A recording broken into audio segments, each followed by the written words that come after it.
Calling the meeting to order at 6:05.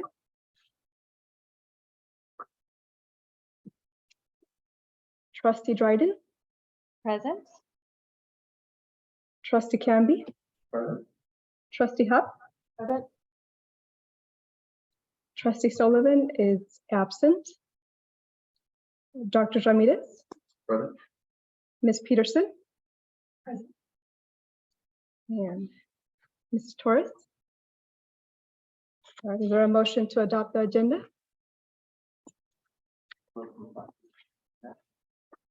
Is there a second? Second. Any discussion? All in favor? Motion carries 4-0, no opposition. Any public comments on closed session item? At this time, we're going to go ahead and close for closed session at 6:06 and return at about 6:36 or so. All right. Next up.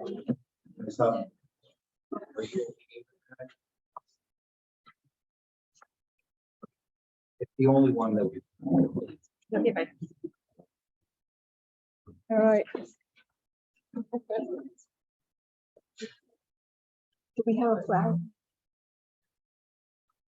All right, so we return from closed session at 6:59. No action taken in closed session. Let's go ahead and stand up for the Pledge of Allegiance. Right hand over your heart, face the flag, ready, begin. I pledge allegiance to the flag of the United States of America, and to the republic for which it stands, one nation, under God, indivisible, with liberty and justice for all.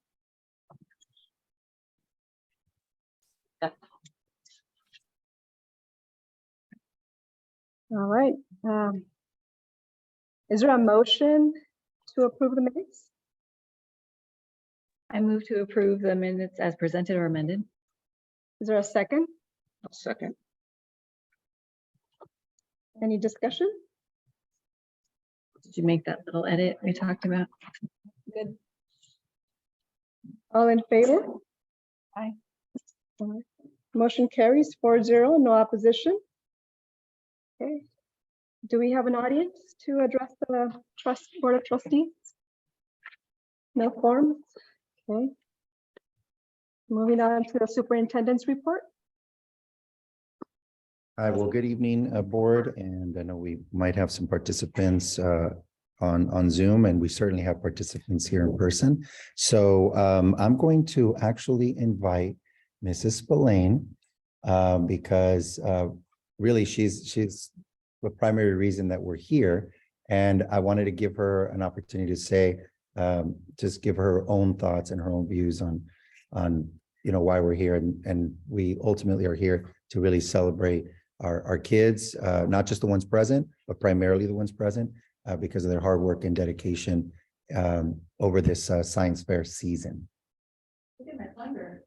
Go ahead. Sorry.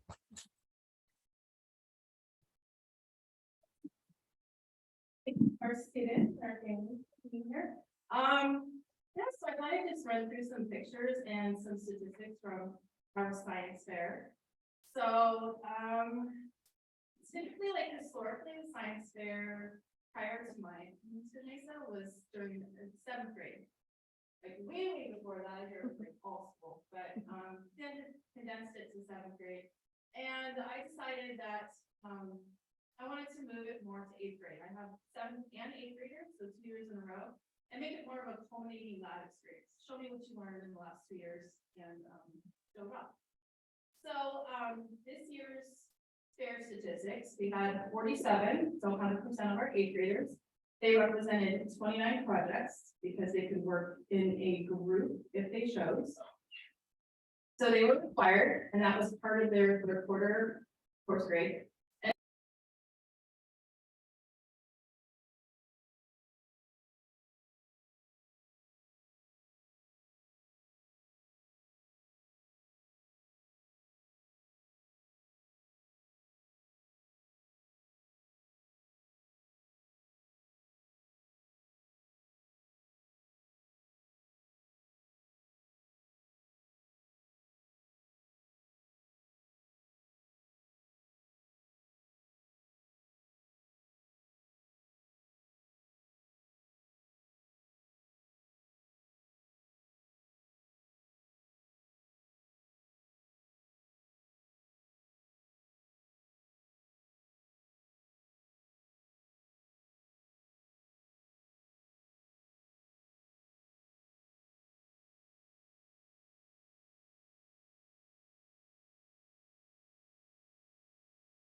So our judges had nothing but great things to say about the kids. Really enjoyed having conversations with them. And I think it was beneficial for both students and the adults that were judging. And then go ahead and move forward. So here's some pictures. This is just of our fair. I do hold it in the science lab. And then we'll go on to the county fair. So this was on March 24th. That was the Friday before break. You can see our group right there, right in front. They were very eager. Go to the next slide. So then here's some county fair statistics. So students in grades 6 through 12 participate in this. They had around 500 entries is what they said. And this was the first time the fair was in person since 2019. So it went remote due to COVID. And so it was a pretty big deal. It was held at the Educational Services Center in Camarillo. So we had entered into the fair 11 seventh graders and 10 eighth graders. So out of 15 projects, 8 projects were selected for awards. So about 3%. So it's pretty awesome.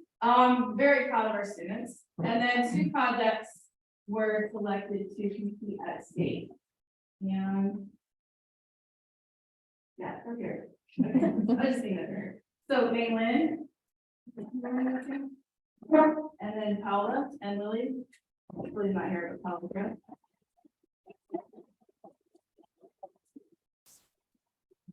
So the Tuesday after we came back from break, they sat on a Zoom call because the California State Fair was remote this year, again.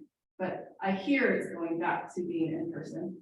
And so they sat online for like 4 hours to talk to several judges during the course of their judging period. So I think I have a few pictures, and I love this because it gives them an opportunity to explore something that interests them.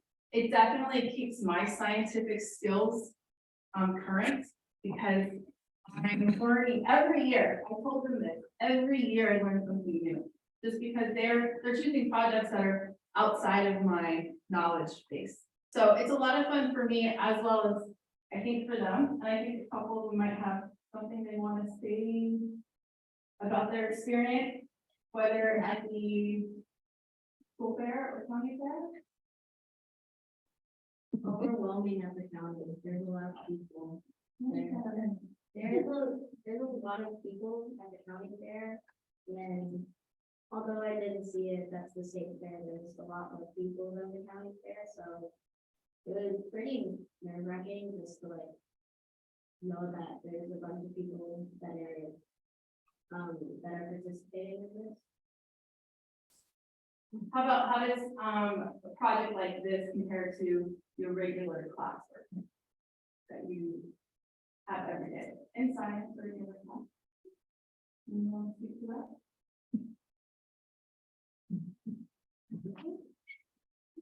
They really all love to talk.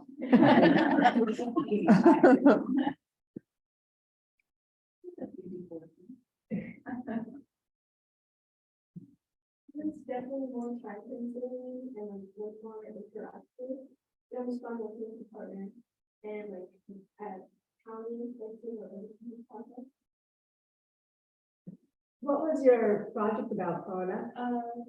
Fixing the colors, so like if and someone was something enough time to double check and believe it. So like say something with blue raspberry flavor, and they would start to believe it with this. So kind of like the power of suggestion, but also like just what it would be to be later. So knowing that you were going to compete in the Ventura County Office of Education Science Fair, did that make you want to put some more time and effort into it? Knowing that, because you knew you were going to compete in the Ventura County Office of Education Science Fair, is that right? Yeah. So did that make you want to put more time and effort into your projects? Yes, it's not that you don't want to like the one person, like you get, putting effort into it, doing anything, so we're always stressing about like it being good. Good. What about you, Maylin? What was your project about? Mine was about how you can save battery life on your smartphone. Okay. And it definitely, like, the county fair, it was definitely really to make this the best it could be. Even though like testing was hard and people tried to like get it done by the due date. And I want to congratulate you because I know that both of you are moved on to the state fair. That's fantastic.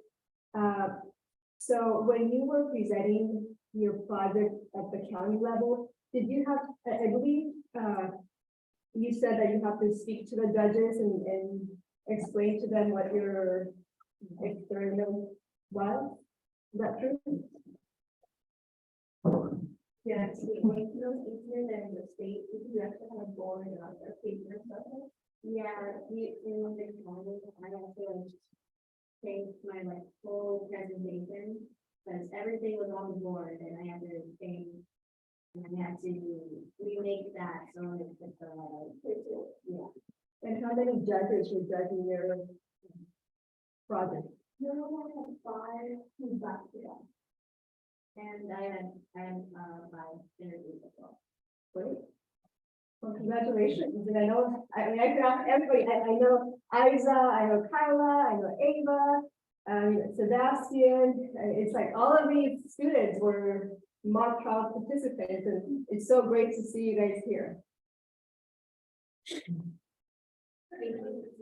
I definitely think, if you can forward, so there's a couple more pictures. There was some fun times to be had at the county fair as well. They had a game room, like a hangout room. They had a robotics exhibition, just to gain student interest and to get them really talking to each other. And I think that was a big part of the county fair that you enjoyed, is that there were students from other schools that you got to converse with. Does anyone want to say anything about that?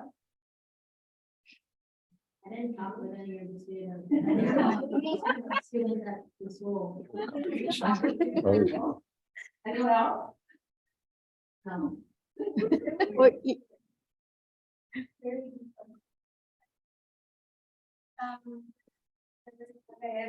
Oh, no.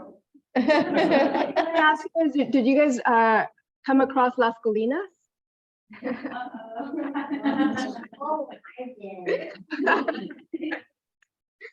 There's like, one of them was near me, and then I saw their warning that said Las Colinas. Like, oh, you're from Las Colinas. And I remember you did mock trial. Oh. Is Romero starting turf wars? You need to like walk down the other aisles at county and see everybody else's poster.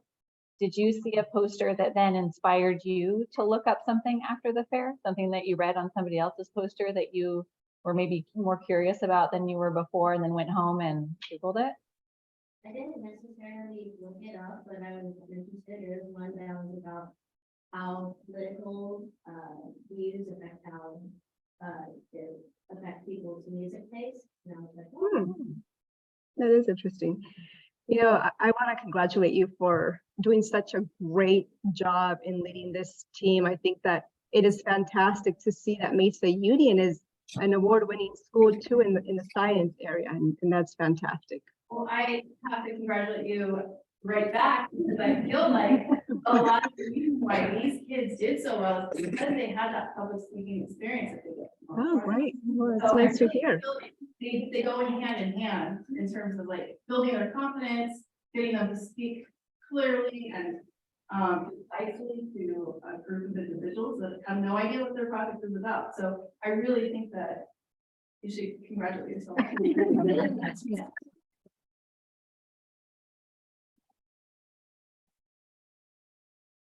And I think, if you look at this, I'm super excited for next year, because look at all the 7th graders that participated. So the 7th graders are in green, and my 8th graders are in blue. I love you, 8th graders, and I hope that when you go to high school, you continue to participate in the science fair. It's not always required in every class in high school, but you can always find a teacher that would want for you to go. And then seventh graders, I'm looking at this list and I'm looking at these first, second, third place, and I'm thinking, you have the experience from this year. And I think that's only gonna boost their confidence, their skill level to pursue it again next year and even reach higher heights. Yeah. I have a question. Is Alexis here? No, Lexi had volleyball. So we've got, once you stand up, so we have Alvin here. And Maitland. And Viola. Gloria is here, and we can talk. Sebastian. Olivia can make it, but Leo is here.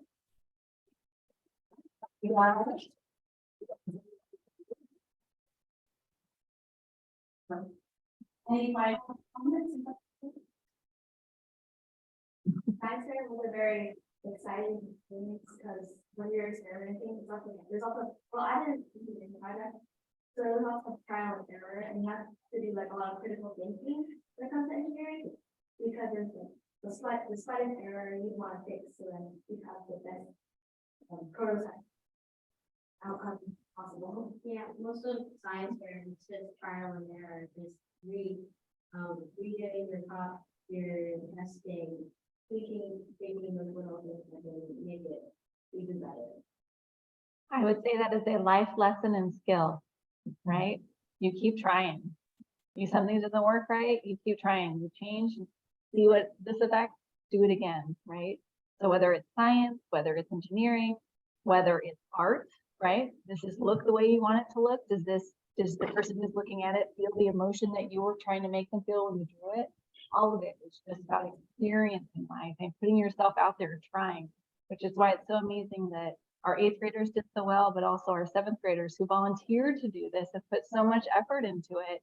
You guys rocked it. I mean, we got more than 50% award winners in this science fair.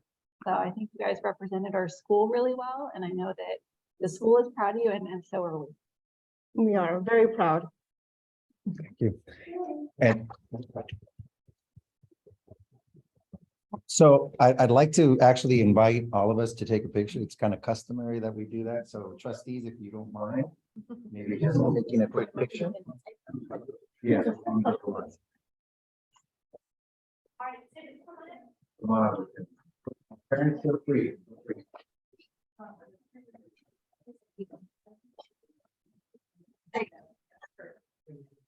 right, come on. Come on, you guys are waiting.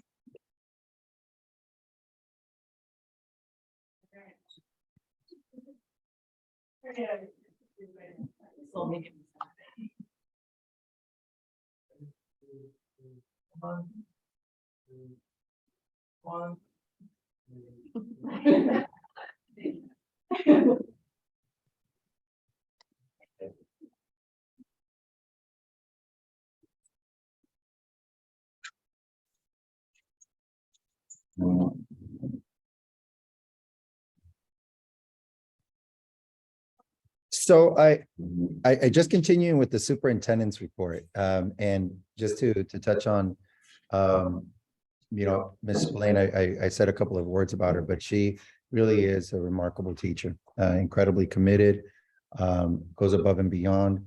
And of course, this also involved other teachers, Ms. McKenna, who helped so many of these kiddos with their reports.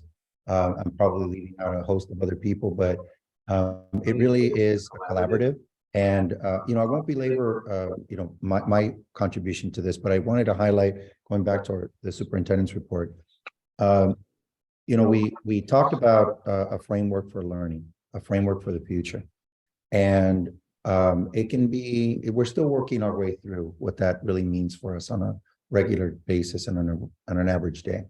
But the reason I wanted to highlight the framework for the future and the competencies that we are trying to move toward is because when we talk about demonstrating learning, we talk about demonstrating learning to different audiences, demonstrating learning to our community, demonstrating learning because of the value it has for us and for those around us. And this was a collaborative. There were opportunities for kids to think, as they mentioned, in critical ways, in integrated ways, combining many other talents together, and doing so for an audience that extended beyond the teacher, beyond the educator, beyond even our own community. As we saw, we have representation at the county and at the state level. And not that every single project or every single demonstration of learning will look that way, but we want to make sure that we are pushing in that direction. And oftentimes I hear, the challenges that come with taking on something meaningful and robust, but the outcomes are really what you see here. It's learning that is motivating, learning that is rewarding, and learning that makes us all proud. So I couldn't be more proud of our kids, not just the ones that are here, of course them, but so many of our participants who really took it on, and talking to them on an average day, asking them how our experiments were going, and seeing kiddos just really talk about it. And the last point I'll make is it also has a lot to do with choice. The kiddos had choice and voice in what they were doing. And so the engagement and the commitment, hard as it was, just came from that as well. So while we talk about this framework of learning and we've got some banners up, that's good. It's important, symbolic. But this is really what that looks like in real practice. And it takes committed teachers, committed professionals, and committed parents who are helping us come along. So thank you, parents. Thank you, families. Thank you, Ms. Spillane, for your commitment over many, many weeks and months, and even over break, celebrating these kiddos as their awards came together. And I had a few pictures on that as well. So I just wanted to say that in the presence of our guests so that we could tie some threads together that I think are very meaningful for us. So thank you. You can stay for the whole meeting if you'd like. You're always welcome, especially it's all of you. And Winnie, I see you. I know you want to hang out for the rest of the meeting. I see you. Thank you all. Thank you. Thank you. Have a great evening.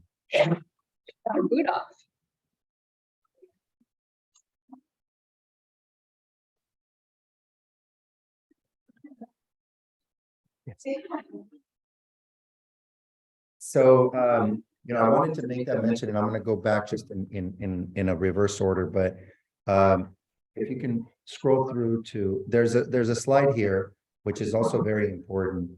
We've been talking about, and I've been messaging to the board, the adoption. We have an adoption pending and well underway.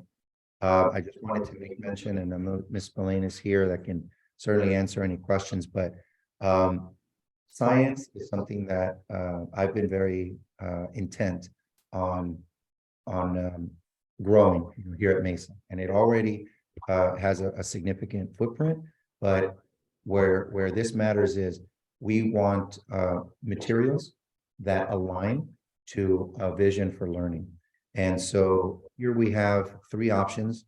The work really began some time ago now. I mean, at the very least, at the beginning of the year, even prior to that, really, over the summer, as things started to come together, we looked at and discussed what other districts were adopting, what other materials were out there. We looked at third parties rating on some of these materials. And so we landed on piloting 3 with this timeline in mind. These are cohesive, coherent materials, 6 through 8, that really are going to take our program to the next level. And also become a starting point for us to have a discussion for elementary as well. But here they are, and you see before you the timeline.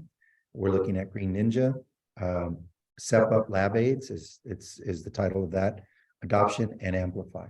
And we are pretty much right on target. And our goal is to bring to the board a set of materials in June to be able to move forward with. A lot of diligence has gone into this, a lot of effort.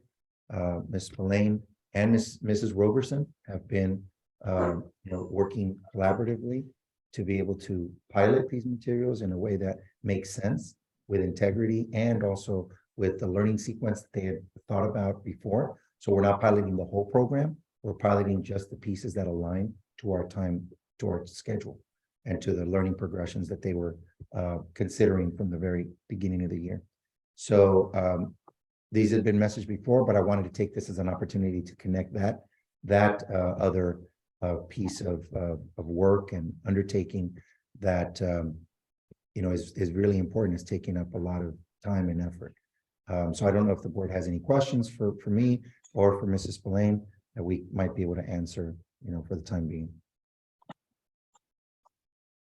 I guess my main question is, what do we see as the biggest difference between these new programs and what they're going to bring for us versus what we've been doing thus far?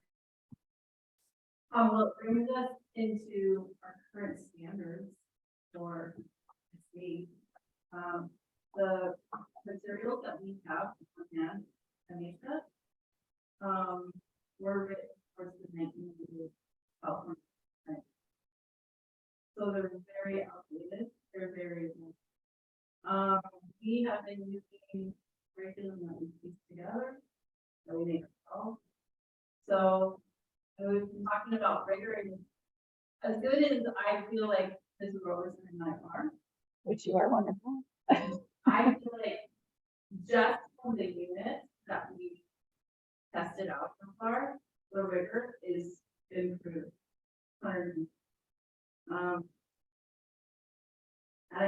That's what it takes, it takes putting in some money that I could never do myself, or with Ms. Roberson. So I think it brings us up to date with the current standards, and it improves the rigor in the process. Yeah, I mean, I would agree that having these materials would definitely improve it. I mean, how can it not, right? I mean, it sounds like these are programs or material that you guys have looked into very carefully, and I'm excited that you have adopted this, and I think that it's going to perhaps have even better results next year for the science fair. And it motivates the kids, I think. I think it's motivating to the kids too, for them to be able to prepare better and learn more. I think the assessments that have come along with the pilot are also very of where the students are. And I think that not that we teach the test, but I think it's better preparing them for high school, because the assessments are giving us a better understanding where they're at right now, where we need to get them.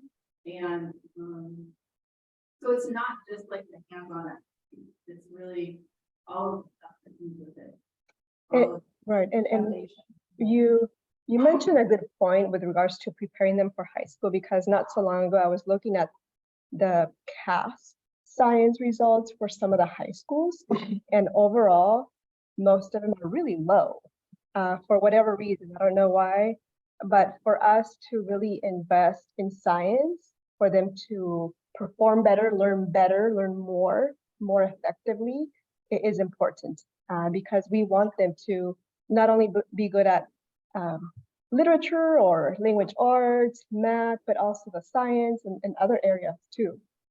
So thank you. In part of that, we looking at the three different types of material. They're able to get any feedback from the students on what they see works best for them. Yes. Okay. So we're using a rubric that was put forth by a group in California, a big group of collaborators. And aspect is like, how hard did you have to think on this activity? What did you learn? And so we have the objective lesson, and we look to see, does that mean, are the students actually learning what the objective lesson? So it's been very exciting as well for what the curriculums that we piloted intended for lessons. So yeah, getting that student perspective. And they're very vocal. They know that we're piloting material. The eighth graders, I try and get them to invest a little bit into it, even though it's not gonna affect them. Think about all the students after that are gonna be impacted by that. So they give up their own opinion as well. But the 6th and the 7th grade is definitely more hopeful. Oh, and this one was awesome. Yeah. Well, I even think the act of piloting these programs with our kids is a science experiment in itself. And it's teaching them that that's what you do, right? You try this out, you see how it works. Did it meet the objective? No. Okay, let's try another one. Let's do this. What did we like better about this? Was this explained better in A or B? Why?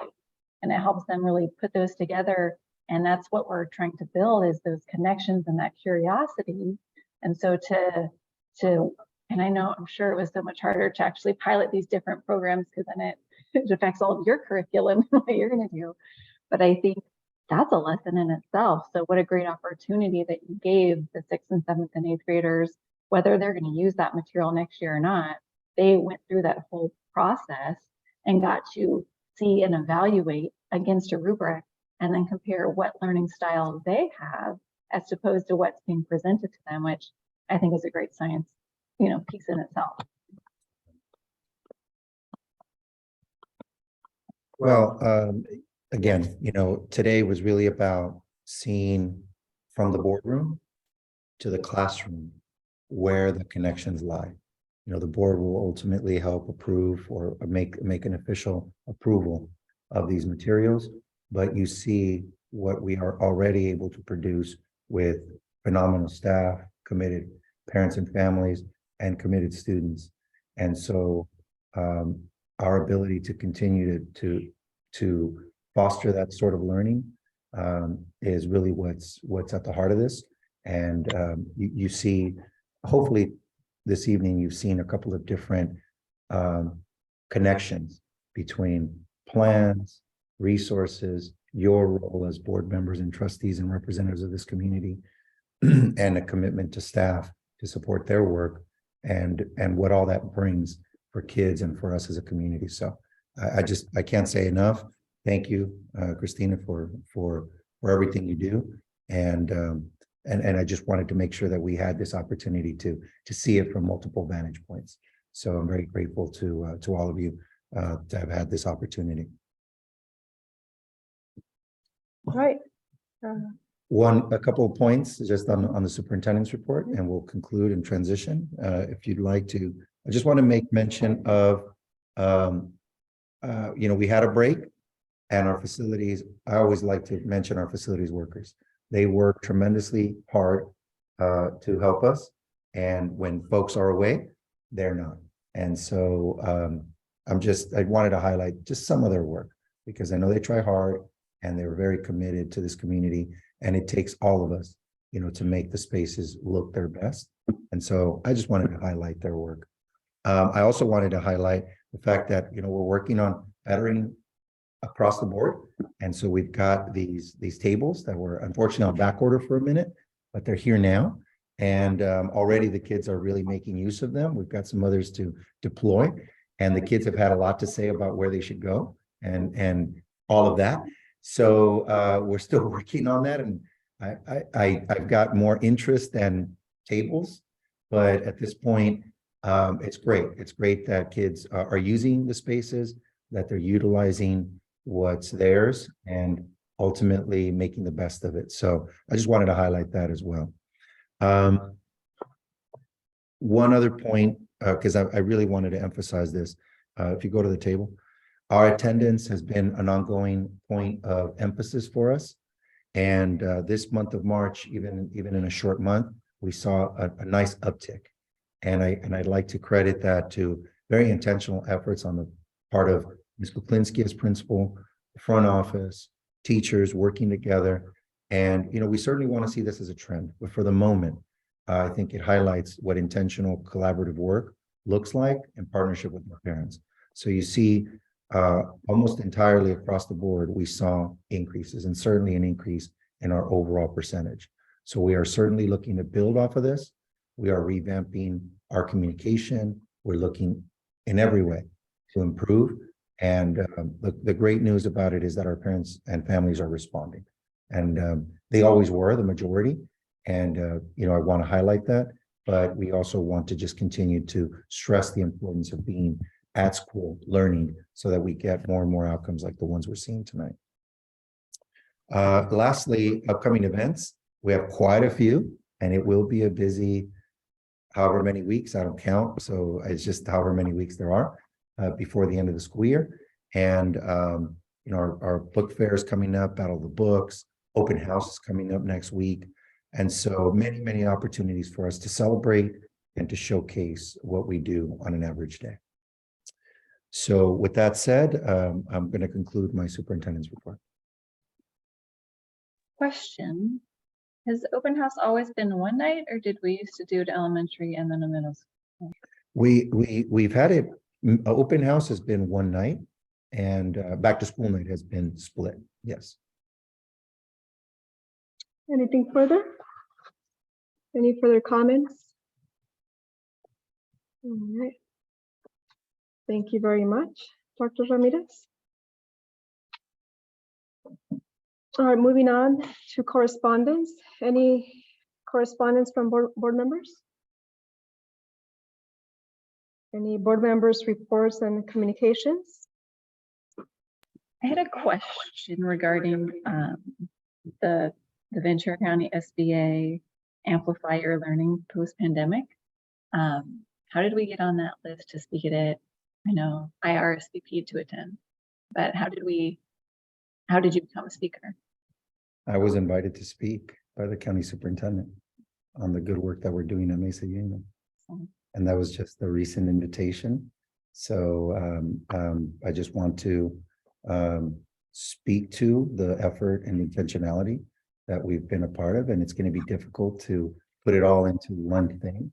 So I'll do my best. But yes, that is something that came about. And, I invite all of you to participate or listen in. But yes, we'll have our little moment to be able to showcase the tremendous work that we're doing. And I think the invitation came from the superintendent's office. And I think there was an interest in seeing it from the perspective and the vantage point of districts of various sizes. So we'll be working along with Fillmore. So Superintendent Fillmore and Simi Valley is the third. So the County School Boards Association works amongst themselves to determine topics and areas of interest, and then works with the superintendent's office to invite speakers that can highlight or provide more context to that given topic. And learning is certainly my thing, and I think we're doing a lot of great things post-pandemic that I think people are taking note of. I also signed up to Zoom in, so I'm looking forward to it. And I want to congratulate you for being invited. I think that Mesa is doing a lot of great,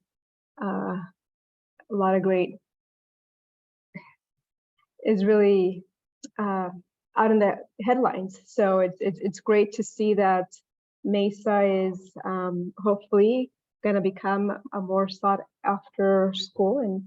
And I did bring a copy of that flyer. So for those that are interested in logging in, perhaps it's via Zoom, so you don't have to be physically there, and that makes it a little bit easier.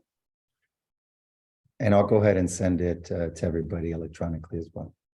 All right, let's see, moving on to board members' interests and concerns.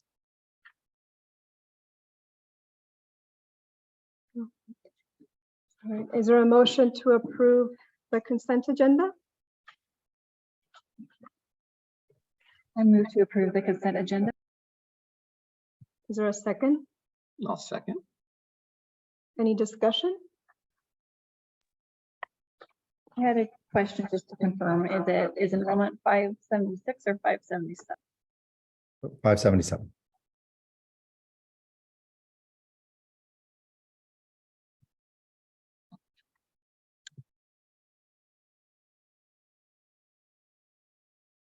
Anything further?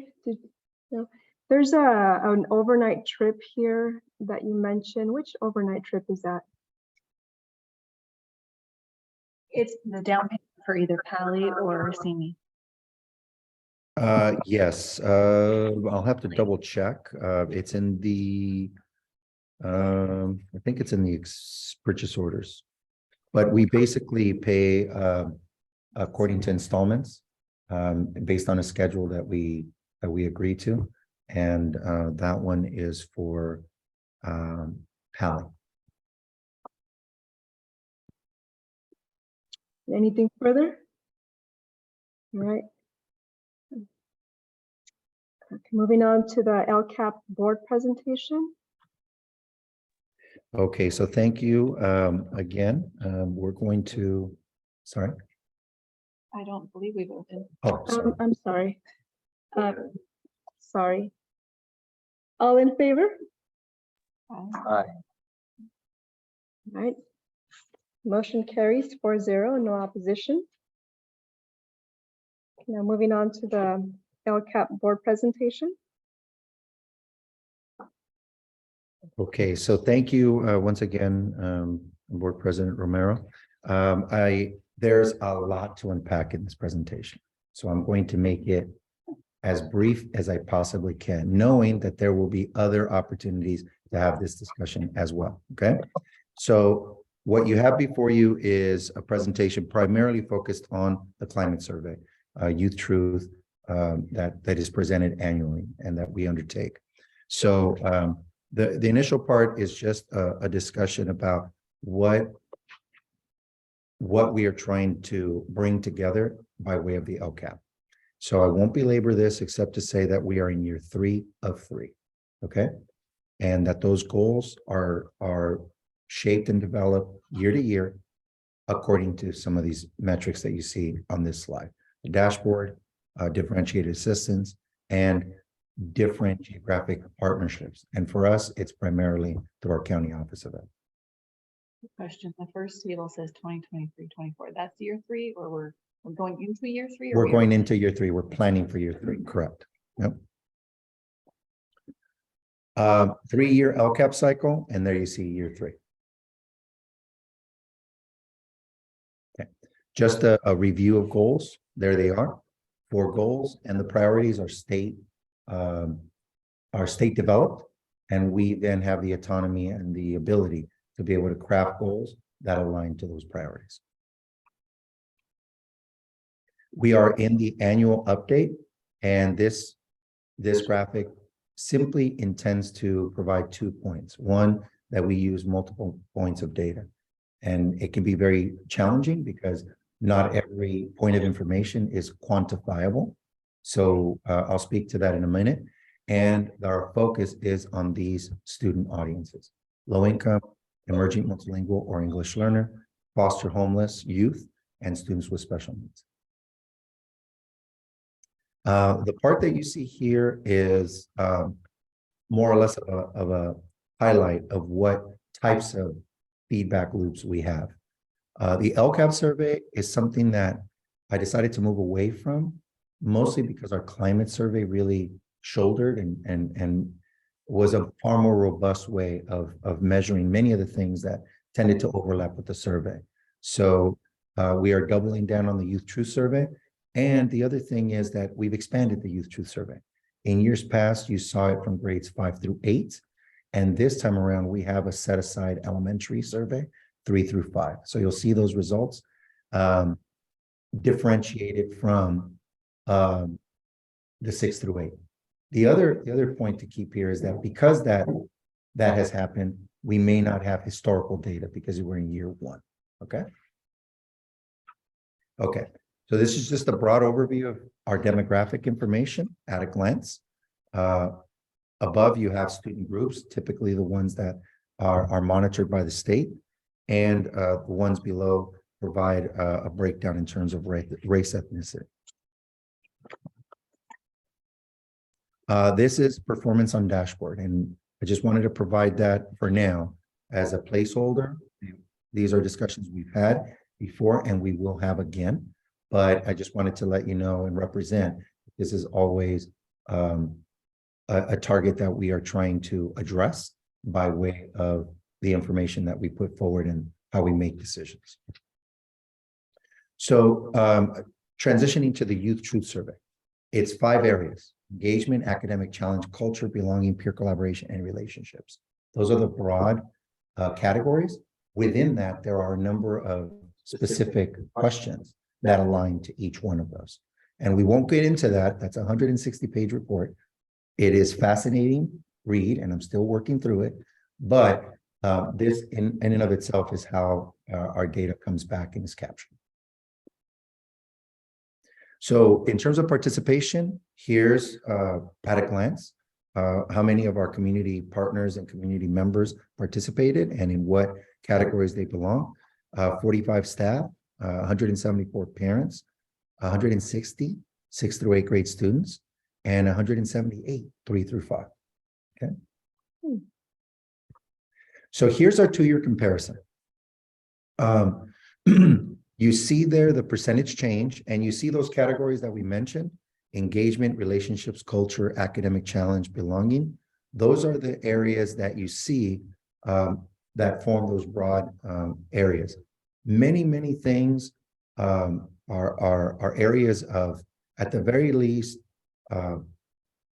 wonderings at this point. And then there are areas that for us start to signal that there are good things and strengths kind of developing, as well as areas of ongoing need. So what you see there is the percentage change from last year to this year. And this one specifically is for grades 6 through 8. And you see the subgroup being middle, so middle school. You see an engagement among students, a drop of 13. We'll talk about that. Around culture, drop of 19. So there were some steady drops there, but bear in mind, it's 6 through 8, which means that the 5th grade cohort, which has typically for us been one of the higher, wouldn't be represented here. Before, they were lumped in together. So in this case, we're only talking an apples to apples comparison of 6 through 8 before and 6 to 8 now. But if you look at the adults, if you will, the families and the staff, you see that we held, increased, or pretty much stayed consistent from last year.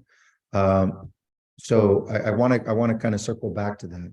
And in particular, one area that I want to see, if you go to the next slide, this is historical. And this is the family voices now. This is the family component. So if you take a look, the red bar signals this year. You see engagement, relationships, again, those same categories across the board. Needless to say, we have some areas that I think we've been able to really shore up over the last several years, particularly around communication and feedback. If you look at the survey results for the last 3 to 4 years, they look, much better collectively than, let's just say, the prior 4 to 5. Okay, so that's an area that we've really focused on, and that I think has shown some improvement and has held, in a better rate. Resource allocation has also been, something that we've been able to maintain.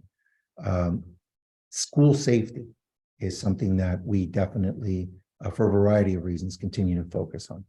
And it is an area that has gone back and forth over the last several years, but I'll speak more to that a little bit later. But relationships continue to hold strong for us, or perceptions about relationships amongst families. And again, those are really assets for us. Next slide. Staff, you see there again in the red bar. This is because this cohort was stable. And what I mean by that is the cohort didn't change like it did for students. We're able to see year to year what that looks like. Here too, relationships have maintained and gotten really strong for us. School culture has dipped, but overall still mostly in the affirmative. And I want to show in a few slides, kind of drilling down, not on all the questions, but just so you can see, how responses can sway percentages up or down. And not to say that we're ignoring that, but it gives more context. And there too, school safety is something that is a shared concern amongst staff as well. Among 6 through 8 students, you see there the results. Definitely a backslide in culture and relationships. And that's where I want to focus some of our energy right now. But engagement, again, a lot of work to be done. And more so, it's in unpacking drilling down on some of this data and understanding why students are responding in the way in which they are. Is this a relationship between students and teachers, or? It's a mix of both. It's a mix of peer-to-peer and peer-to-adult. Next one, this one is by grade level. So you see there a pretty significant discrepancy between 6th and 7th and 8th. And while there are some pretty significant differences amongst engagement and even academic challenge, you know, a through line is around culture, belonging, right? Areas that we have identified already as being significant areas of need. Now, here's what I wanted to show.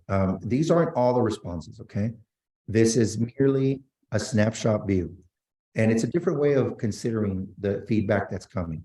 So for a moment, because you'd have to really, you know, sit with this for a moment, but I just wanted to highlight, because I've been doing a lot of my own analysis. And this is all historical, dating all the way back to 2018, I believe. 17 is when we started. The date is there at the bottom. Just simply looking at the colors, wherever you see green, that means strongly agree. Wherever you see that red or that red color, it would be agree. So if you couple those together, you see the significant, you know, percentage of respondents that are either in the agree or strongly agree category. Now, if you notice, there's also a significant amount of our students who are in the neither agree nor disagree, right? So it's a neutral response. And when you look at that, it forms 31% of responses. So that doesn't factor in and is not calculated as an affirmative. So it wouldn't show up in our percentages. So we need to drill down into what does that mean? What does that mean for our students? What does that mean for how we should accept their responses? But if you look at the opposite end, the strongly disagree and disagree, it's a very, very small percentage. Meaningful, but it's a smaller percentage. So what we were grappling with staff and even those of us, Ms. Kuklinski and I as administrators, is what to make of that percentage of students who neither agree nor disagree. And it's happened throughout the years. And we just wanted to take a look at that next level or next layer down to see how students are responding. So this one is specifically asking, adults from my school treat students with respect. That's the question stem. And so in this particular response, you've got 15% that are strongly agreeing, 39% that agree. So that is a majority. But then you have this 31% of students who are indicating that they neither agree or disagree or agree. So they're taking this neutral stance. And that's still 1/3 of our students, significant, you know, amount. So we have to start figuring out ways of connecting with our kids in other ways. And I'll get to that in a bit. Similarly, here's another question. Students from my school treat adults with respect. And this is another question item, and it goes to culture. And what you see there is 13%, 21% in the agree, strongly agree, but 42% neither agree nor disagree. So the one way of looking at that might be an expression of sometimes. Sometimes it happens, sometimes it doesn't. Sometimes I see it, sometimes I don't. We just don't have enough information to be able to draw hard conclusions. But we do know that a significant percentage, in this case, 42%, are somewhere in the middle, neutral. Or another way of putting it is have feelings of both agreement and disagreement. This is our 3 through 5. Very different figures, as you can tell. Academic challenge or engagement, very high. Academic challenge is something definitely to work on. Relationships, very high. Culture is a through line. So when we look at those questions, again here, if you look at the next slide, we see that there are a number of questions where you see this. Do students behave in class, as an example? 78% of kids in 3 through 5 said sometimes. So, what to do about responses such as this is something that, we just need to take stock of and figure other means of getting information. The next one, Can parents get a copy of the survey that their students took? no, that's not, it's not teased out because it's anonymous. So it does not track back to any adult or student. It's simply compiled in the aggregate. But I do think it's something that's a nice family conversation. So I think that's a part of taking the survey as a parent. Yep. Is been bringing it up to your child. I know I talked to my children about it, and my children gave different responses to different questions. And we all agreed that they're our own opinions. So it doesn't matter what somebody else thought, but I think that was a part of a fun conversation piece. So if that's something that we can message better, to families next year as well, like use this as a tool. But yeah, we can't shape each other's answers, but it's a really interesting family conversation after people take the survey and to see how you may have answered things similar or very different. Absolutely. And I think the level of intentionality behind this survey is something that we're definitely taking a look at. I can tell you, and I won't delve too much into this, but our staff is certainly looking at this, with a lot of attention, and I'll discuss that more, as we conclude. Next slide, please. So in terms of next steps, and I'm giving you just a flyover of very, very important information for us, and information that, to be quite frank about it, we've just recently received. It's only been a few weeks since the information closed. We took one pass at it with our staff. We took another pass of it with our school leadership team. And what I'm about to share with you is how we intend, big picture, to move forward with this information. First and foremost, we need to continue to implement the actions, goals, and services that are in our LCAP. We still have 2 months remaining in the school year, a significant amount of time, and of course, an entire year 3. So to make adjustments and so on, or abandon things that really are not functioning for us. The other thing is focus groups. So this is where we grapple with what these mean, both for us and for our cohort. We have our school leadership team, which is a representation across the board of teachers from various grade levels. Every single grade level is represented. We have our LCAP Parent Advisory Committee that will start to meet Thursday of this week. And it's a small collection of parents, but it's another way of teasing out what some of this information could mean.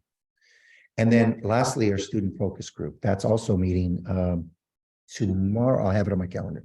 I believe they met today or meeting tomorrow. But that is something that Ms. Kuklinski that group is one that Ms. Kuklinski has been meeting with, that I've had an opportunity to communicate with. Our SLT talked about possibly moving in the direction of a middle school equivalent, elementary equivalent, just to gather those voices. It's a younger audience, but nevertheless, we're going to try to figure out a way to get their firsthand thoughts. But our middle school focus group has really been fantastic. It's a great way of us hearing from them, and it's little things, big things, a collection of everything in between. Everything from how we position the tables in the cafeteria to how learning happens and how they best learn. So there's these just really rich conversations, and the information that comes out of it during this cycle is going to be directly related to this survey. Lastly, an evaluation, and that's what we're undertaking now. How do we evaluate the impact to existing LCAP actions in order to modify for the following year? And a lot of these programs and initiatives that we've undertaken have only recently come into the fold. I mean that in the last year and a half. And so some of this is about adjusting and not necessarily scrapping and going away entirely, unless it's actually completely abundantly clear that it's not working. So I just wanted to leave you with some thoughts on what we're planning to do throughout the rest of this year and what we're just poised to do on an ongoing basis. I can also tell you that our staff, during our meetings, we're very thoughtful about this, appropriately celebratory of the things that are worthy of celebration, but also taking turning that lens inward to seeing what they can do to be able to respond to these voices of parents and students. So with that said, any discussion and feedback would be welcome.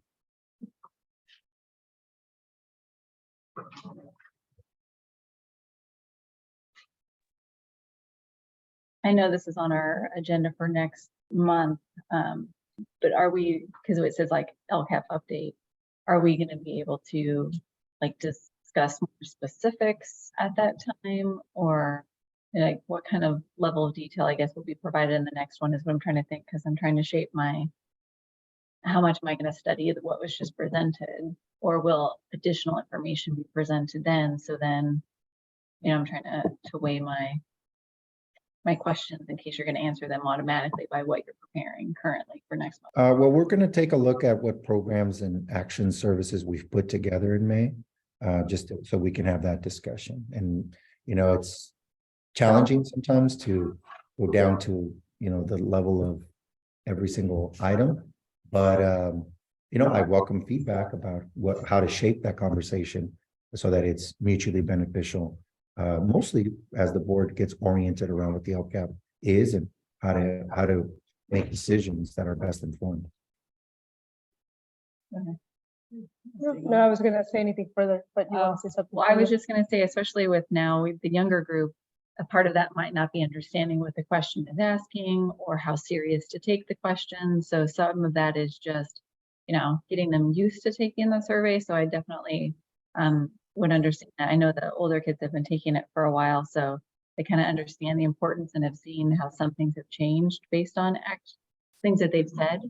So I think that's a good thing, but culture is diving down. And so I think that's something that's important for us to take stock of on a bunch of different levels.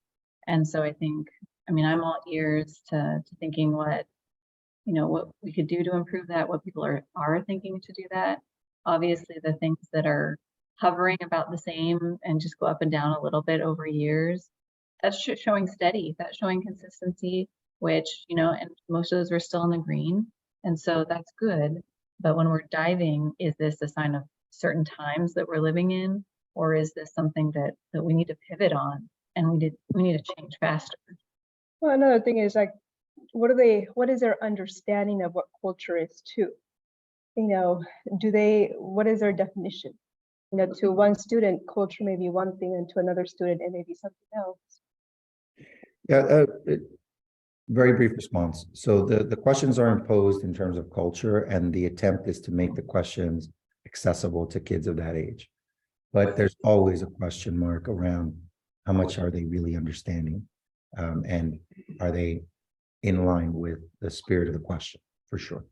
I can tell you that one piece of this conversation that we had in our school leadership team in particular is, certain activities that promote peer-to-peer interactions and activities, be it clubs or certain seasonal events or seasonal activities that promote engagement and relationship building between the adults and the students, right? And so I don't want to put us on the hook for anything right yet, but we had an initial conversation, brainstorming of the types of things that we could be looking at, and how to connect better with students around their interests, and so that they can connect with each other around those interests or possible interests. So more to come on that. I just want to continue to have that discussion with the staff. But there's some things that maybe haven't come across that were pre-pandemic that we could certainly revisit, and some things that maybe are going to be brand new to us that we might start to initiate by way of norms and new ways, new traditions, if you will. And a lot of it for me center on activities or ways of, I'll give you one concrete example. So, whether they be sporting events, staff versus staff, staff versus students, students versus students, those little things that seasonally could bring us together and allow us to get to know each other, and for the kids to get to see us as the adults here in a different light. So those are the initial kinds of conversations that we started to talk about when it came to engagement and connections. And I think a prime example of that was the 7th grade medieval banquet. They had some great activities, inside, which was great, but then outside, there was competitions that the kids got to have against each other. And they had a great time. And when some adults then decided to do it, they were all about it. And so it was also that interesting step of, as adults, putting yourself out there to, embrace that as well. But it was really interesting to see. I just thought it would be fun. And then it took me back how engaged everybody became. Then when adults try to do something they were doing that they thought it was a challenge, and are the adults going to, how are they going to, like, it became a really good, collaborative event instead of just watching kids do this. I think that made it so much, more of an experience for those 7th graders. And a shout out to some of the teachers that I've seen at sporting events. I don't know if the kids appreciate you or realize that, they're there supporting them, but I think few of them do. I think that handful is the ones that are pegging, that strongly agree on some of those culture, because they are seeing their teachers and just different staff out at these events outside of school, and they're feeling community even when they're not physically on campus. Yeah, so those are the kinds of conversations that we're having, as a response to these this sort of feedback. And at our last school leadership team, Ms. Kuklinski collected on the team a number of questions that the staff felt like they wanted students to consider, just clarifying questions about the results. And so that's the kind of conversation that we're arriving at. And yes, agreement around a lot of the points you made. How do we interpret these results is where we're at. Just briefly, there's a parent that I spoke to not so long ago. She has her kids at a different school, and their school recently had I think she mentioned a tea and ties event where the fathers bring their daughters who attend the school to a tea event at the school. And she just was talking about how great this event was. It was the fathers with their daughters, and that's all, the mothers were not allowed and the brothers were not allowed. It was just them. And she was just talking about how it was just a great event for the fathers and for the girls. And it seemed like it was simple and, maybe something to consider. Yeah. All right. All right, moving on. Is there a discussion of Measure O bond funds? Excuse me? I haven't seen anything published yet. Yes, so we wanted to, this is only a preliminary discussion. It's not intended to, there's 2 attachments there. One is a breakdown of all the expenditures that are part of Measure O. You'll see that document. Let me just bring it up myself. That document looks like this, and it's broken down by year. There's no action associated with this particular item, but it is one that is there, and it's a reconciliation of expenditures to date. Okay, I'll zoom to the bottom line on this. We are projecting an ending fund balance of 3.49 million. Okay, so part of this conversation is to have a real discussion, or the starting points of a discussion about where we've been and what, where we could go next, and receiving some direction from the board on this. So I want to go back to the slide deck because it's very brief, but basically what it does is it highlights the projects that we have undertaken. Most of these have been during the time that I've been here as superintendent, but not all. And I wanted, really just continue to commend Mr. Turner, who with the staff of that time and the board of that time was able to bring together the community into supporting us through this Measure O bond. So with that said, I want to just provide a brief overview, and you'll see it there. I won't go through it in detail, but my major takeaway in looking at this and putting this together and talking over with Ms. Peterson, I think we have been collectively as a governance team, good stewards of the community's investment in us. I think we've made some sound financial decisions by way of whether it was the sale of bonds and the timing of the sale of bonds, or the sequence of very important projects and how to maximize the dollars that the community supported us in bringing. So you see there, it's not an exhaustive list, but it really is a major set of accomplishments. And some of these are not necessarily what some people might call showcase items, but when it comes to infrastructure and running a facility, critical, hugely critical, particularly with a facility that has been around for 80 years serving the community. So I wanted to just delineate it by year. It coincides with the table that you see, or that's a part of the attachment. Next slide, please.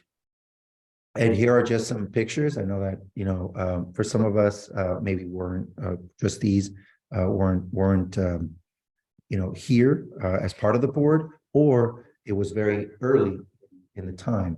But you know, in my time here, one of the major projects, and this happened over a year ago, was the completion of this roofing project, where it was a major undertaking, and that would have been summer of 2021, where this was really completed.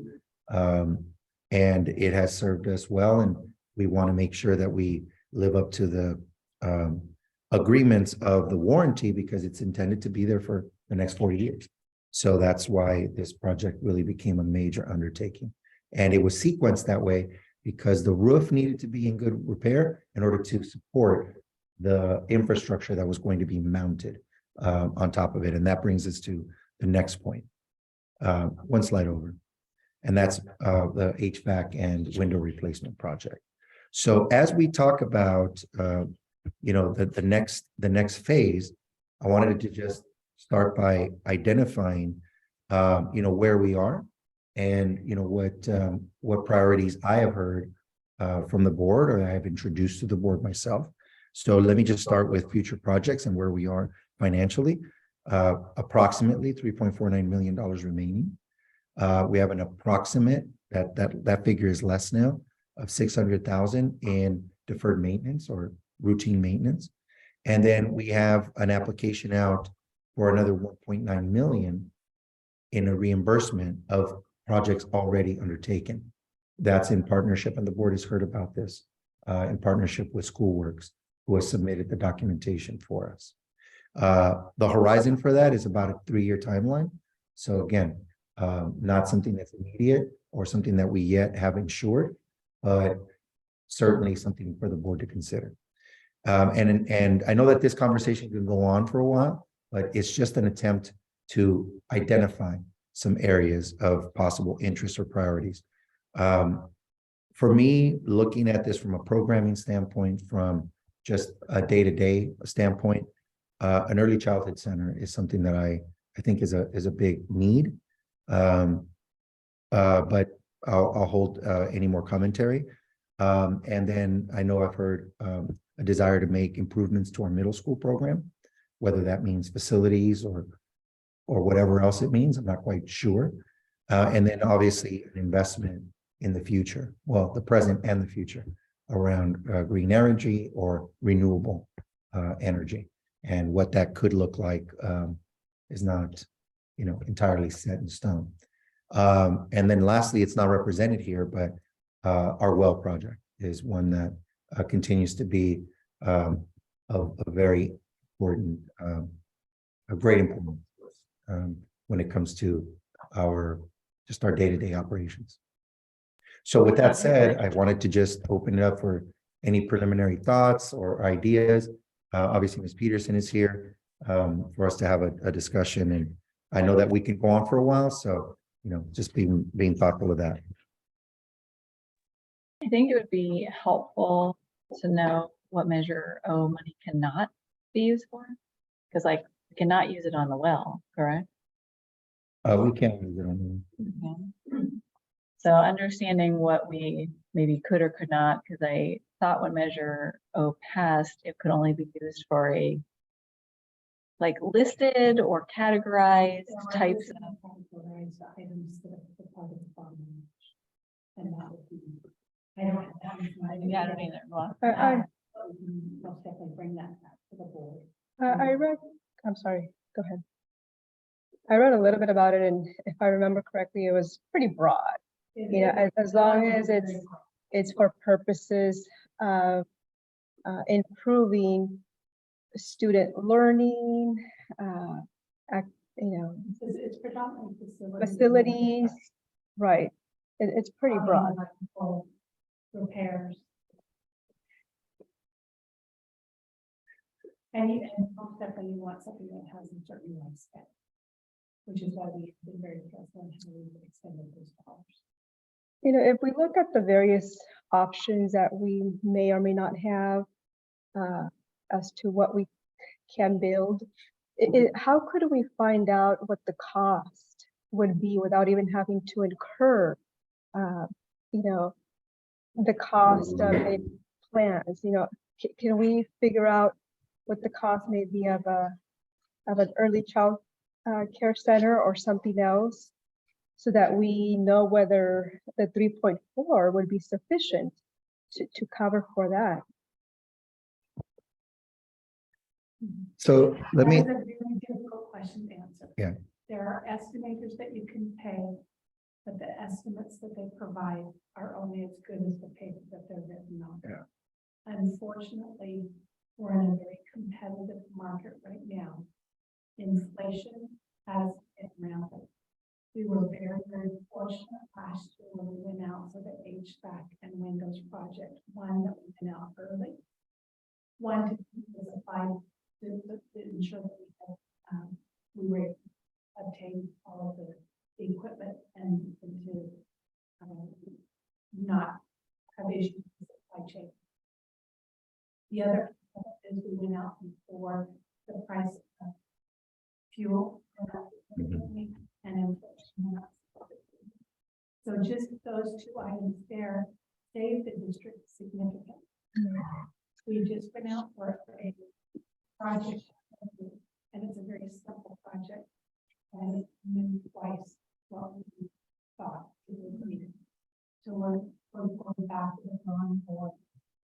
We rejected those bids just because they were outside the scope of our budget, and are reviewing to see if there were modifications that we, you know, unfortunately right now with the rising cost of construction, we have to pay Labor. prevailing wage, cost of material, all of the we've seen tremendous uptick in. So we can come up with estimates. One of the things that we have discussed as it relates to the early childhood facilities is by looking at modular buildings, not portables, a modular building that basically is fabricated off-site in and are not subject to the prevailing wage spikes that you are with stick construction on site. So that can help insulate some of those costs. If you can also guarantee some of those pieces, there's still a contingency piece as it relates to the pad, build all of the trades that have to do work on site. So we can come up with our best guess scenario, but there's no way to know exactly how much a project will cost. I'm just concerned, you know, because 3.4 is, but it's not a lot of money. It's really not. It's not, because, so, you know, we have to be realistic. What could we in reality afford?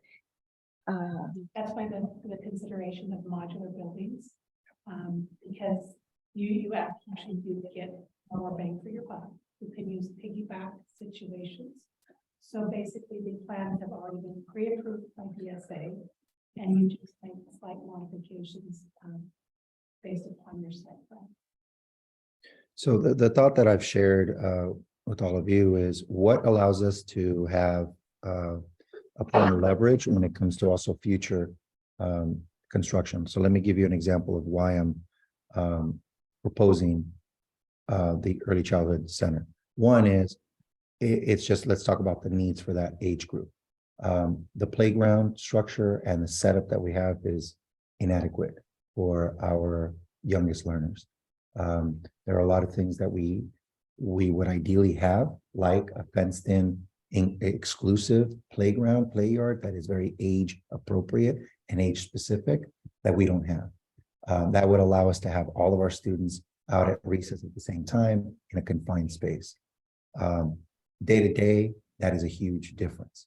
And our classroom configurations, any classroom that is built nowadays for kindergarten or TK or pre-K has a restroom in the actual classroom. So again, just day to day, it would make a huge difference. Now, let me tell you what that could also invoke.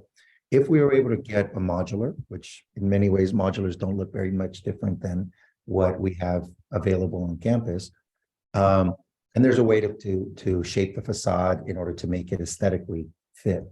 What we could then do is repurpose those kindergarten classrooms and in many ways align an entire middle school wing, because now possibly 6th, 7th, and 8th, but at the very least 7th and 8th would be able to relocate to this wing, and our programming would effectively be all in this end of campus, right? So from a practical standpoint, it allows for a lot less transitions for students and a space to call their own.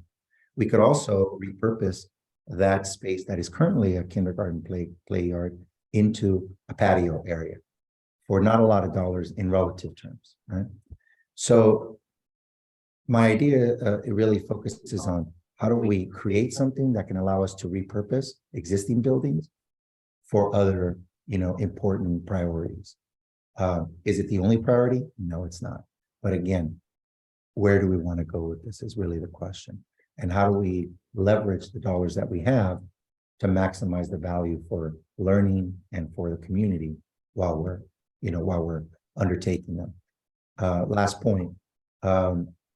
Unfortunately, the more that time clicks, day by day, costs only rise, right?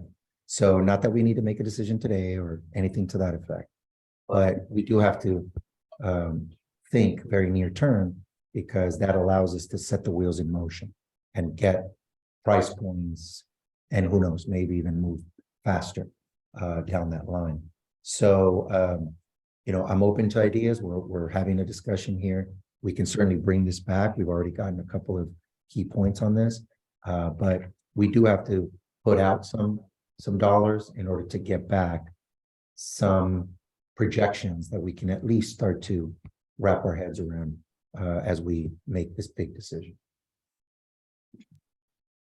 I know the cost of things change with time, but I also think like having this other schools in the county or the state, if they've done local solar projects, yes, they're going to increase, but at least it gives us a starting point. It's not going to be less than. And so I think understanding order of magnitude is important. I don't think anybody's looking for a specific dollar amount, but is it 2 million, 5 million, 10 million? Because order of magnitude will help in that decision. Not that we need to know the actual dollar amount, but order of magnitude would be helpful. Yeah, and that's what we want to get to, right? Is let's just say a range, right?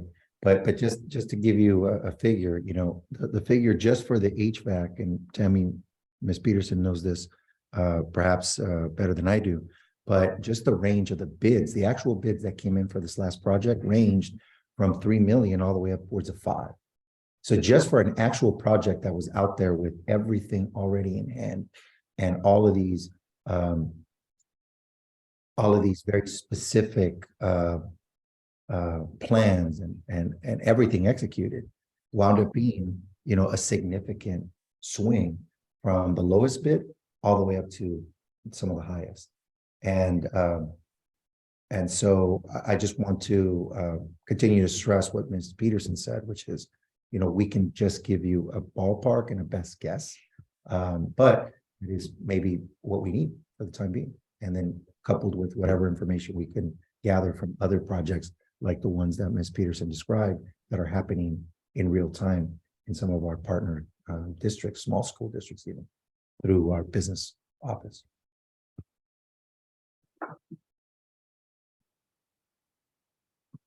Has anyone put in a gym in the last 5 years in Ventura County?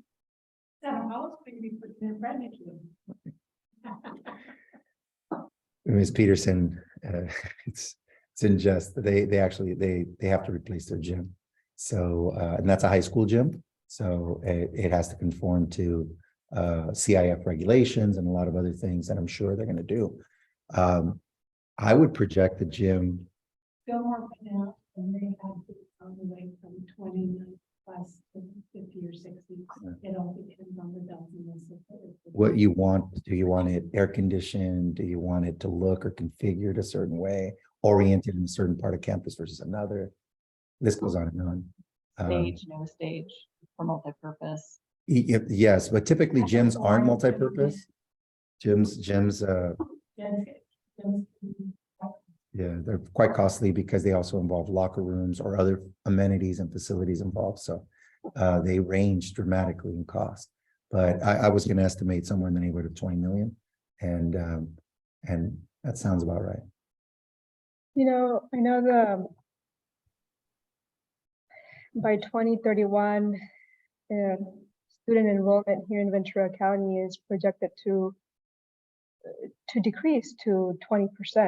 Yes. An additional 20%. And, you know, and I understand that, you know, here in our surrounding area, we can, you know, the farmers cannot construct because of the proposition that passed that does not allow them to build.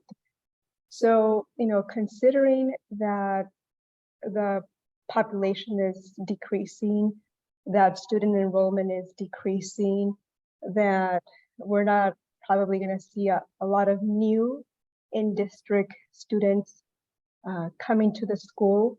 I mean, how much do we want to invest in the TK kindergarten center if we know that, you know, that this is happening? It's a very fair question, but I'll tell you what I believe. Interestingly enough, while I'll make 2 points. While student enrollment is declining, programming is increasing. In other words, the types of programs that we have on campus only grow. They don't actually get smaller. They only grow. For example, our population has decreased even as Mesa, but our after-school programming has increased. Our services have increased. Our activities have increased, which means that we need spaces that accommodate them. The other thing that I will tell you, because otherwise we are forced to share, right, at every turn. The other thing to consider is, you know, think of it from the starting point of a family. What do they first see? What do they first encounter? What do they first, what's their first experience with school? And, you know, I understand that, you know, for many of our families, they've been with us for such a long time, they see the whole package. But if you're talking about a first-time family with a child first coming into the school system, things like furniture, the building, what amenities are there is a huge, huge part of what draws them in or gives them pause and gives them thought to consider other alternatives. And that's just what my experience has been and what has been shared with me over the years. But it happens to be, you know, something that's very real. And, you know, our ability to keep up with, just for our own sake, for providing our kids better and better environments, I think is important. So I'm not saying it's without merit to look at other options. Of course it is, but ultimately decisions will have to be made. And this is where, you know, this is a starting point for that. I know that statistically speaking, you know, families enroll here and then after a few years, they move on to a different school. I mean, I don't know how much has that happened in recent years. So, I mean, I think that the TK, considering the budget and seeing what these options may cost, we can look at the TK or kindergarten center expansion, but we should probably also look at other options or possibilities just so that we can decide better. Sure. So perhaps, look to see what else do we need? What else do we need here at Mesa that we can use these funds for? Okay. My only thought on that is, for new projects, new facilities, we really take a look at what we have that's going forward and make sure that we've done all the stuff that we're doing, what we have, and there's nothing worse than having all these couple of new modules doing, and that, and someone didn't keep that as a problem, but our core. Sure. Now, I just want to do that with the survey, any other major, HVAC dollars in the problem, so now we got that, moved to that, anything that, our engineers and other, facilities managers can take a look at, this is gonna be a problem in so many years, that will really affect you all together. So I think that would be kind of something to make sure on that maintenance side, make sure that we're set up for the next 1-2 years down the road and the facilities that we have. And then consider the expansion. And I think you're probably already thinking that, but I just wanted to say that. I think in relationship, that probably the big greatest need would be the examination of the well. Yeah. And that's a big part of it. When we, due to that 8 years since I've been at PSA, we replaced the septic system. All new windows, HVAC, the roofs have all been upgraded. We've done some cafeteria improvements. We have some other money that we have earmarked for the cafeteria improvements that are category for nature. So other than that, it's just improving the classroom atmosphere and spaces, and then potential additional classrooms that are most definitely needed. Here, one had also been one that was one that had a problem that was limited for to address that. Yeah, we've been, That's correct. And we've moved, that actually makes it just to invest in its own servers. And we partnered now with the county. BSA purchased a server for use of all the smalls last year because we had some surplus dollars. And so we were able to do that and provide that additional, address those needs. It's also much more secure and it's managed by the county, who has a much greater level of expertise in building. A lot of our electrical got upgraded as part of the HVAC project because we needed to make sure that our infrastructure could support all of the extra equipment that came in. So no, I mean, I think your thoughts are very sound. It's taking care of the core infrastructure. I think there are certainly some other areas that we could take a look at, plumbing, things of that nature, that I think could be, there for us. But, over the years, I just really want to credit past boards, past superintendents and leaders, and BSA, of course, the parking lot. So many projects that have been, over this building here that have really served us incredibly well and continue to be maintained. But that's why you see so much of an allocation toward these ongoing projects that don't necessarily capture everybody's attention, but that are critical for day-to-day operations, safety, aesthetics, and so on. So I think we have, enough to kind of move forward with. We'll continue this conversation and see how we can represent it, even as early as May. I know that Ms. Peterson and I have to put our heads together around some things that are out there lingering. I just wanted to have this initial conversation and appreciate the guidance and feedback that we've gotten from the board.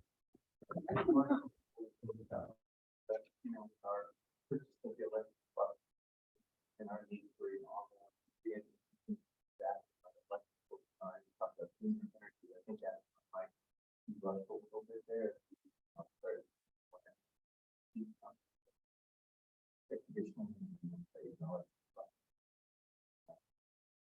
The several years program is state has an energy program, and part of that was a lot of this used money for solar. At the time, they did not have HVAC. So when we look at doing either a purchase power agreement or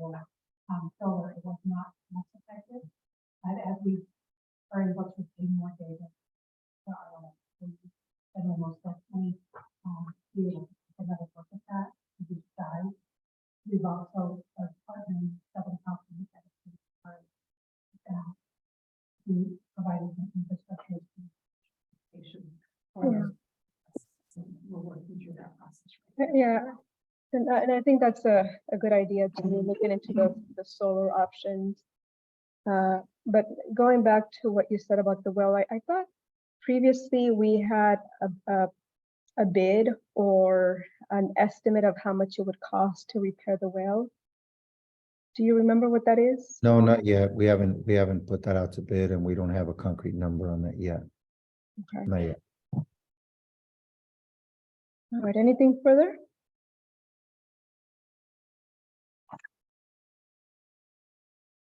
Okay.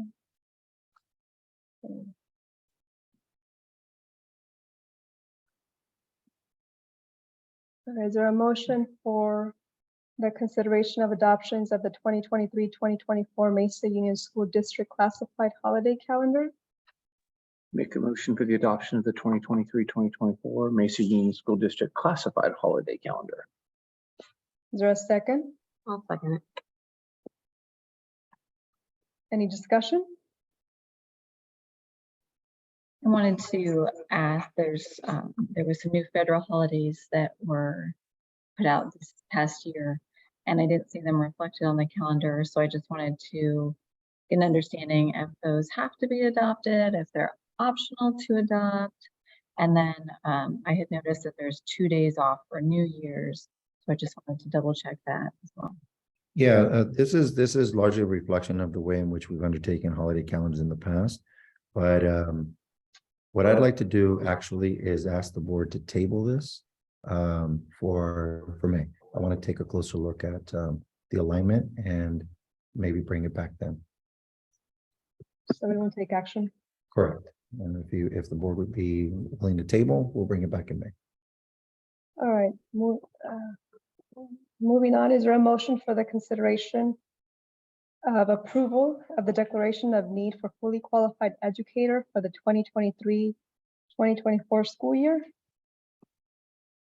I so move. I'll second. All right. Any discussion?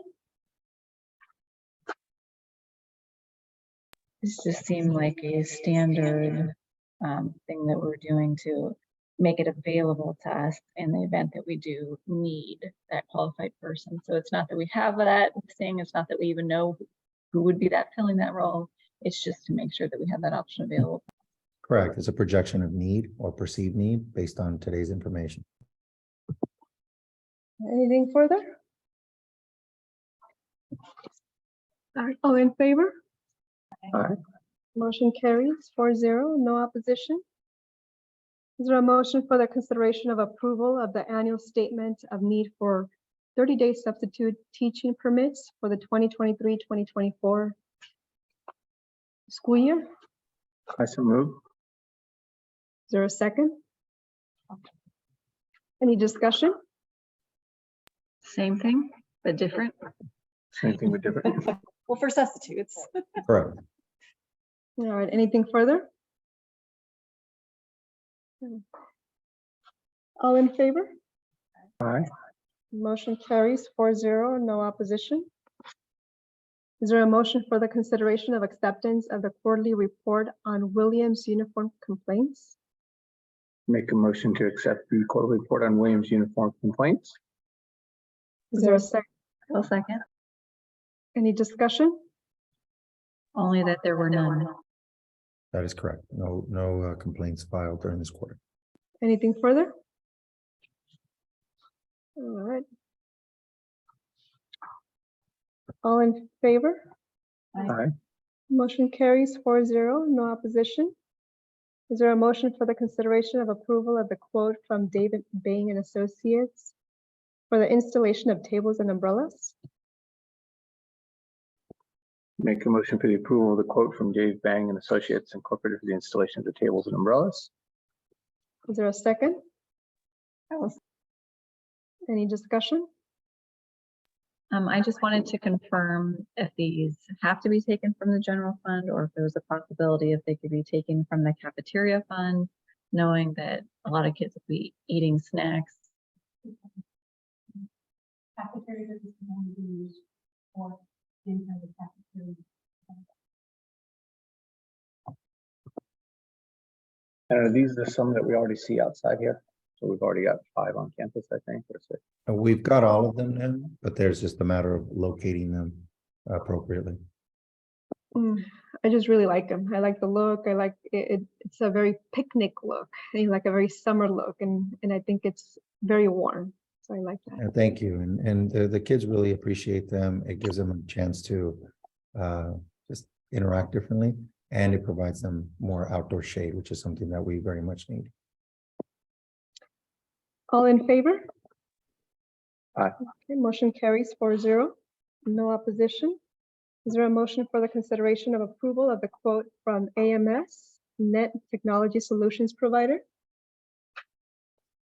Make a motion to approve the quote from AMS Net Technology Solution Provider. Is there a second? I'll second. Any discussion? Uh, Go ahead. Yeah, I did want to make a mention that this is a partnership with E-rate or the federal government around E-rate funding, where there is a 70-30 split in terms of cost. And I'm really excited about this. Dr. Camby, you mentioned technology and our technology access points. Let me see if there's one here. I don't see one in this wing, but anyway, our wireless access points are about 10 years old. So a lot has been improved upon. And this was in collaboration with Dr. Julie Judd, who is the Chief Technology Officer over in the county, and a recommendation, and her team, as soon as we secure them, will be the ones to install these devices. So it will make our bandwidth smoother, it will make our coverage more even, and it'll just help us support the many devices that we have out on campus. All right, anything further? All in favor? Aye. Motion carries 4-0, no opposition. Okay. Is there a motion for the consideration of approval of the quote from CDW for the purchase of HP Elite books and docking stations? I move to approve the quote from CDW for the purchase of HP Elite books and docking station. Second. Any discussion? Just to mention that this is for our frontline staff, our executive assistants, clerical staff who are onboarding or who have been using systems that require more capacity from the device. And this is a way to outfit them with something closer to what they need. Anything further? All right, all in favor? Aye. Motion carries 4-0, no opposition. Is there a motion for the consideration of approval of the MOU with Everybody Dance Now?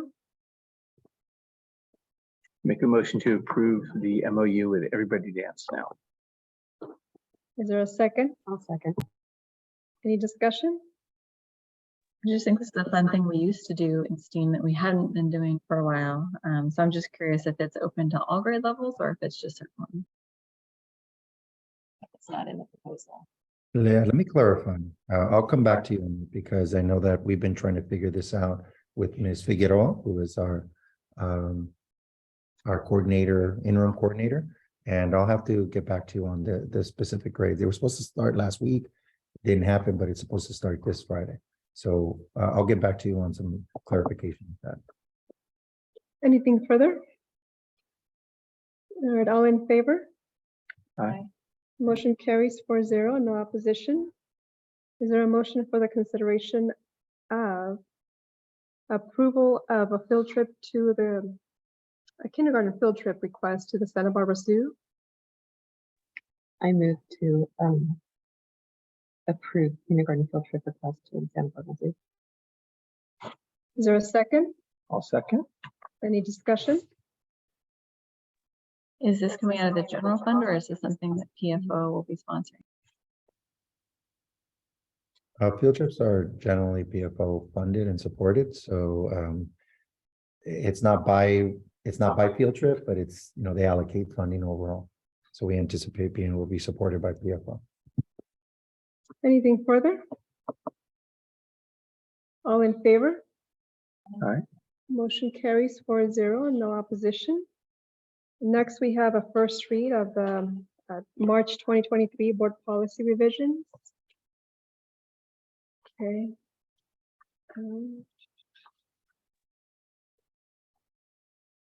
So this is a first read. Mhm. And, you know, I did provide some background on some of these, just a brief overview or recommendations wherever those came up. So feel free to ask any questions you may have, and otherwise we will look to bring these forward in May.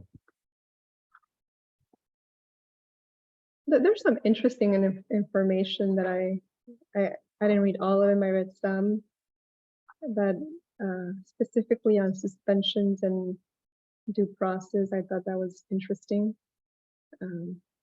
There's really no options other than whether we want to adopt what the Ed code says. Anyways, it's just a first read. Is there any discussion? Okay. All right, moving on.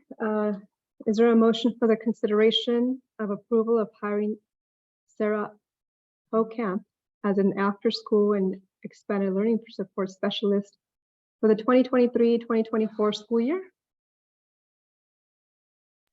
Make a motion for the approval of the hiring of Sarah Hocamp as the after-school and expanded learning support specialist for the 2023-2024 school year. I will second. Any discussion? Nope. Just from me, that I'm really really thankful that Ms. Hocamp, who has 10 years of time with us in Mesa in different capacities, will assume this role. I'm very excited for what she can bring, and I'm glad that we could partner with her in a position that really I think will let her talents and abilities shine. So very excited to have her come on board in this capacity.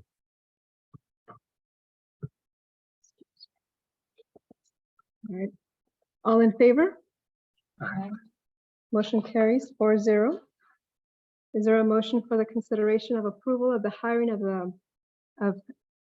Malaini Liskin, classified substitute effective April 11, 2023?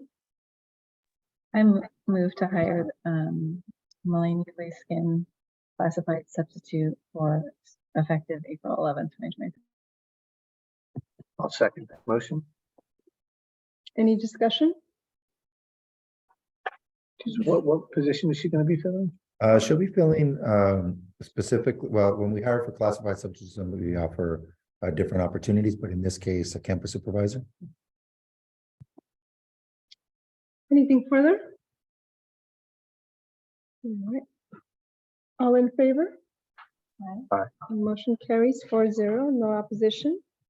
And items for future consideration is the LCAP update, special workshop that you would like to schedule sometime in May, I think. Yeah, well, that's something for us to consider. I know the board had interest in arranging for a special board workshop. I know I floated a date out there, talked to Dr. Condon about possibly facilitating.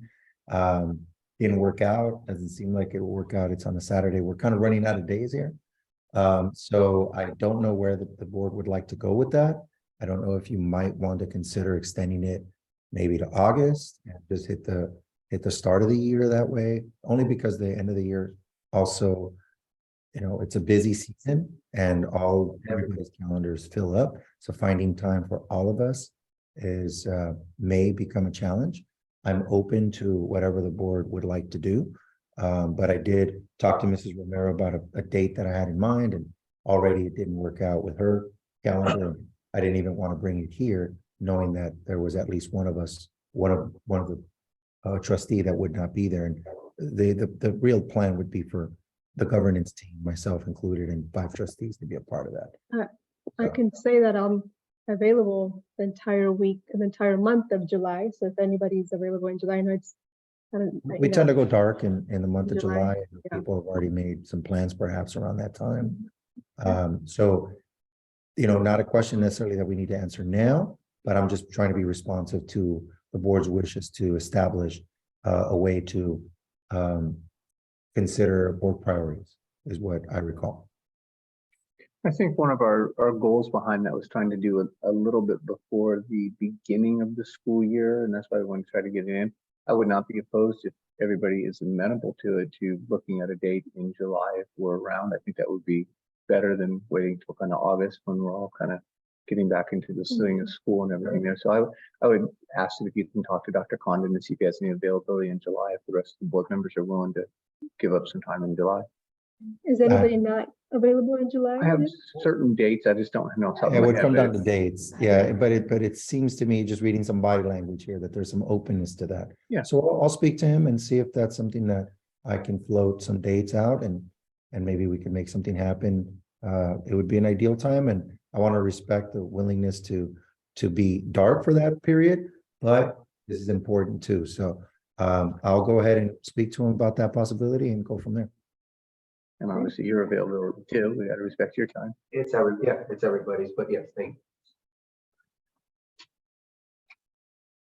you. All right, the future meeting is Tuesday, May 16, 2023 at 6 p.m.